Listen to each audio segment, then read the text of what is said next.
Mas vocês verão que todos estes escritos que estão reunidos nesse livro, todos eles são suscitados ou por um acontecimento contemporâneo, por um debate corrente, tá certo? Ou por uma questão que alguém me colocou.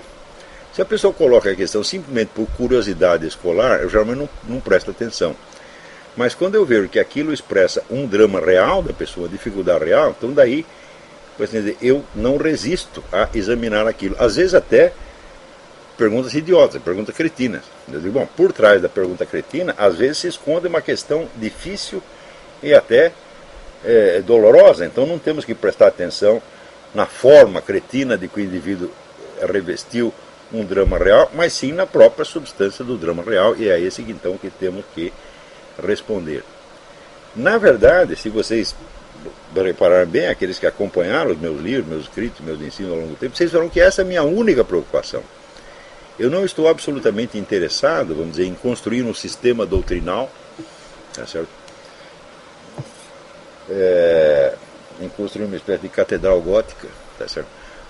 Os meus ensinamentos, mas exclusivamente em lançar alguma luz sobre isso, em parte para esclarecer a minha própria mente e para eu saber o que fazer perante essas questões, mas em parte porque eu vejo que sofrimentos humanos reais decorrem de colocações irreais dos problemas.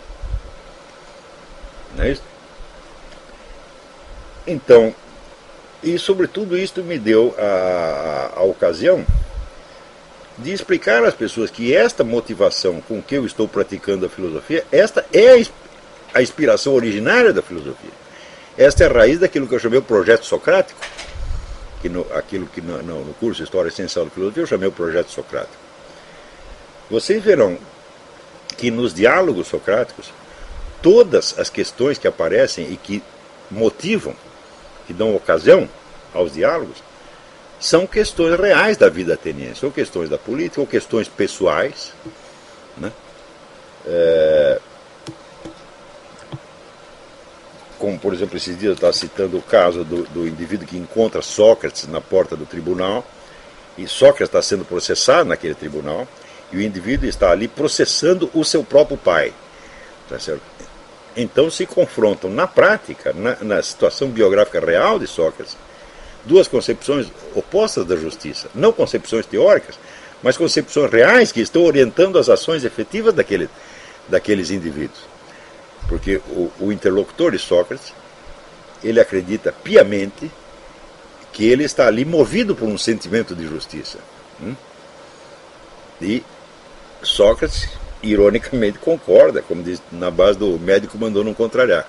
Mas ele sabe que é uma falsa concepção da justiça, e esta falsa concepção da justiça gerou esta imensa tragédia do sujeito que está processando seu próprio pai. E assim também em outras, em todos os outros diálogos. Nunca é uma questão escolar, uma questão puramente teórica. Nunca, nunca, nunca. E isto é importante você notar que a filosofia surge como filosofia moral e filosofia política. Claro que isso não se aplica aos pré-socráticos, tá certo? Mas o primeiro episódio histórico em que a filosofia aparece como, vamos dizer, uma unidade autoconsciente é com Sócrates. Não é isso? Os filósofos anteriores não tinham nem mesmo a ideia de que eles estavam praticando uma atividade que era a mesma em todos os casos. Eles não tinham noção da unidade daquilo que estavam fazendo. Eles lançavam uma questão aqui, outra questão ali, em geral, questões referentes à natureza. Por isso mesmo Aristóteles chamava de os filósofos físicos, tá certo? Mas a primeira vez onde você vê a filosofia abrangendo todo o território que se tornará o seu, historicamente, e fazendo isso como uma atividade autoconsciente, que sabe que é diferente das outras atividades intelectuais circundantes, é com Sócrates. Então, digamos, Sócrates é o fundador da filosofia tal como nós a conhecemos, embora os seus antecessores tenham dado peças isoladas para a construção desse conjunto. Então, para saber o que é filosofia, a primeira coisa é ouvir e meditar o que Sócrates está dizendo. E lição número 1, Sócrates não trata de problemas escolares, ele trata de problemas reais cabeludíssimos e urgentes. Tá certo? Toda a filosofia é, ao mesmo tempo, ela é, como diz, sistemática, no sentido de que o próprio esforço de esclarecimento supõe um desejo de unidade do conhecimento, mas é também a filosofia aporética, isso é movida por aporias ou por dificuldades insolúveis, que, portanto, não tem como se integrar em sistema nenhum. Toda a filosofia é inseparavelmente essas duas coisas. Por um lado, ela é um sistema, e, por outro lado, ela é um conjunto, vamos dizer, de observações e especulações parciais irredutíveis a qualquer exposição sistemática. Tá certo? E, no caso, a minha também não é diferente. Existe um anseio ali de unidade e coerência do conhecimento. Esse anseio não se realiza. Se eu o realizasse, eu seria, como pretendeu Hegel, o último filósofo. Crio aqui o sistema, respondo a todas as perguntas, e daí, depois de mim, né, como disse, o mundo nada mais disse, nele foi perguntado. Existe hoje essa pretensão na chamada teoria geral das ciências físicas, que pretende alguns camaradas acham que articulando física quântica com a relatividade geral, você terá a explicação total do universo. Essa presunção é absolutamente falsa em si mesma, além do projeto várias vezes ter fracassado. Tá certo? Então, entre, vamos dizer, uma teoria geral do universo físico, tá certo, e a resposta a todas as questões filosóficas, o caminho é imenso.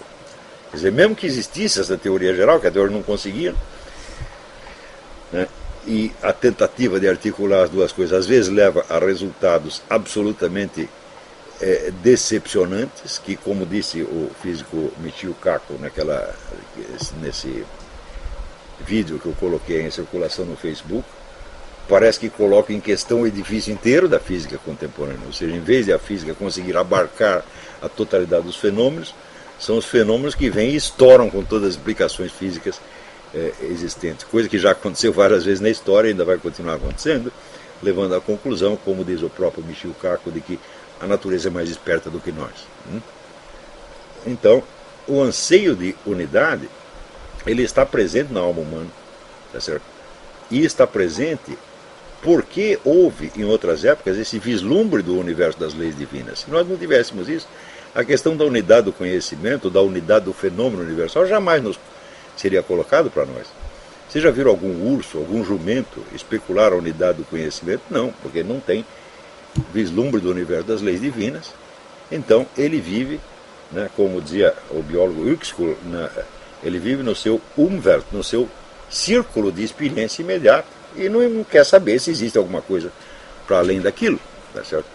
Então, se há uma coisa com a qual os animais não se preocupam, é a unidade do real e a unidade do conhecimento. E nós só nos preocupamos com isso porque nós tivemos um vislumbre da unidade. Mas é só um vislumbre. Então, desde esse vislumbre, não podemos construir um sistema unitário universalmente explicante. Não podemos, mas também não podemos desistir dele. Não é isto?